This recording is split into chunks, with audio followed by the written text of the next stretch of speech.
کر لیں۔ ایک دعا کی قبولیت کے لیے سب سے اہم چیز کیا ہے؟ سوال: سورہ ابراہیم میں حضرت ابراہیم علیہ السلام کی دعا سے یہ ظاہر ہوتا ہے کہ اللہ دعاؤں کے بارے میں کیا جانتا ہے۔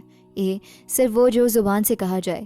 بی، جو ہم چھپاتے ہیں اور جو ظاہر کرتے ہیں، سب کچھ۔ سی، صرف نیک لوگوں کی دعائیں۔ ڈی، صرف بلند آواز میں کی گئی دعا۔ درست جواب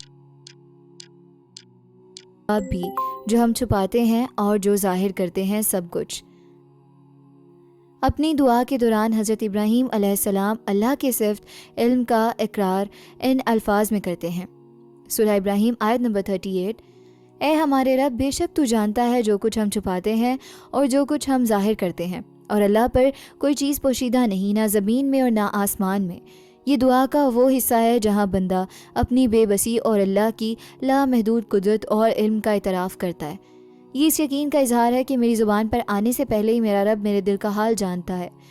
یہی یقین دعا کی روح ہے اور قبولیت کی کنجی ہے۔ صحابہ کرام کا بھی یہی حال تھا۔ وہ دکھاوے کے لیے بلند آواز سے دعا کرنے کی بجائے دل کی گہرائیوں سے اپنے رب کو پکارتے تھے۔ اللہ تعالیٰ ہمیں سکھا رہے ہیں کہ دعا میں اصل چیز الفاظ کی خوبصورتی یا آواز کا اتار چڑھاؤ نہیں، بلکہ دل کی سچائی، خلوص اور یہ یقین ہے کہ اللہ ہماری ہر حالت سے واقف ہے۔ وہ ہماری ان ضرورتوں کو بھی جانتا ہے جنہیں ہم الفاظ میں بیان نہیں کر سکتے۔